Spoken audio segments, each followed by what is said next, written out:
ফিরলাম বিরতির পর। যান দুর্ঘটনার জন্য একেবারে রাজ্যের মধ্যে শীর্ষস্থানে রয়েছে বিশালগড়। এরপর আবার তৈরি হয়েছে দোসর হিসেবে ভুয়ো কল। এবার ভুয়ো কলের শিকার হতে হলো অগ্নি নির্বাপক দপ্তরকে।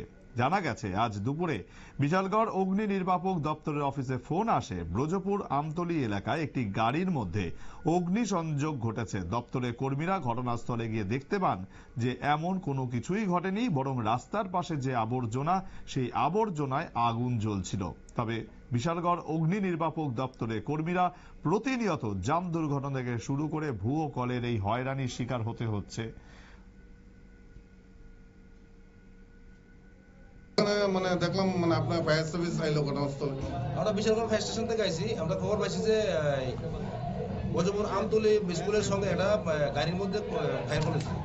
তো খবর পাওয়ার সঙ্গে সঙ্গে আমরা ছুটে এলাম। দেখলাম যে এখানে গাড়ির মধ্যে না, রাস্তা সাইডে কিছু আবর্জনা আছে, আবর্জনার মধ্যে তারা আগুন দিচ্ছে। আগুন দিয়ে আমরা কল করছি।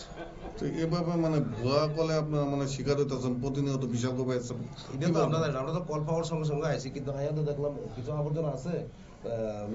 লোকাল ভাবলে কইছে এখানে নাকি গাড়ি আসলে আবর্জনার সঙ্গে। আমরা তো এই গাড়ির কিছু পাইছি না। এই মুহূর্তে যদি কোনো একটা বড় ধরনের কোনো যদি দুর্ঘটনা ঘটে তাহলে আপনি কি করবেন? এটা তো সমস্যা। এই মুহূর্তে যদি কোনো বাজারে কোনো ফায়ার কল টল হইলে আমরা সমস্যা হবো না।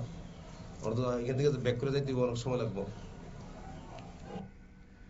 ভুয়ো কলের শিকার তো সাধারণ মানুষ হমেশাই হয়ে থাকেন, কিন্তু একজন আজকে অগ্নি নির্বাপক দপ্তরের মতো অতি গুরুত্বপূর্ণ একটি দপ্তরে ফোন করে ভুয়ো কলের হয়রানির শিকার হতে হলো দপ্তরের কর্মীদের। এবং এই ধরনের ঘটনার যারা ঘটাচ্ছে তাদের বিরুদ্ধে আগামী দিনে কি পদক্ষেপ করা হয় সেটাই এখন দেখার। সময় আরো একটি বিরতির, সঙ্গে থাকুন।